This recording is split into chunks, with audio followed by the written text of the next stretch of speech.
Со добра информираност, подигање на јавната свест, институционална соработка и пријавување ќе се придонесе во борбата против трговијата со луѓе. Е пораката од трибината по повод Европскиот ден на борбата против ова зло. Најчести жртви се уште се децата и жените. Институциите и понатаму тешко ги откриваат жртвите и трговците.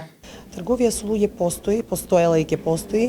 Тешко може да се откријат и трговците и жртвите. Ние секојдневно работиме со ранливи категории на лица, посебно и со деца.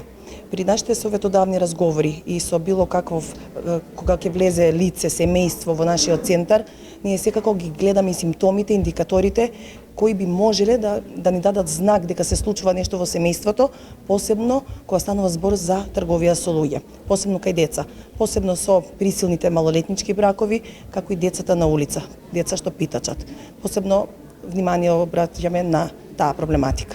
Од институциите нагласуваат дека уште потешко е откривањето на лица кои се врбуваат преку социјалните мрежи. Кризите пак се нов ризик и дополнителен предизвик за жртвите на трговија со луѓе. Оваа трибина е всушност и вовед за понатамошното наше заедничко работење во превентивни мерки и активности за навремено препознавање на знаците на трговија со деца и навремена заштита на истите и доколку нели тоа се вклучи, пак да се има храброст да се пријави за да бидат санкционирани и откриени сторителите.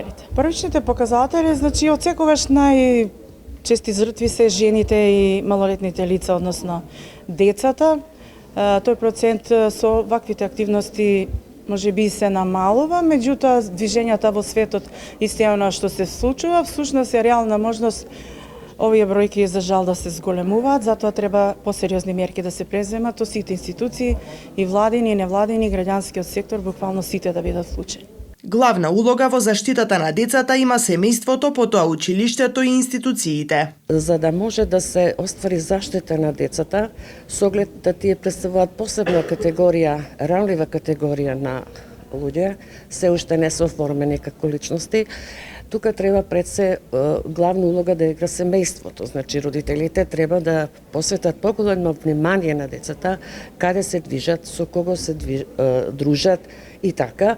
Тука исто така мислам дека и училиштето треба да има да се вклучи во таа превенција, педагозите, психолозите и Центарот за социјална работа и секако МВР. Значи, треба да има една соработка, да се изготвуваат извештаи за дете, за да се види каква е неговата психофизичка состојба, какви се неговите семени услови во кои што живее, за да можеме ние да дојдеме до некој заклучок од каде тоа дете, ете така се нашло жртва на некој вид кривично дело.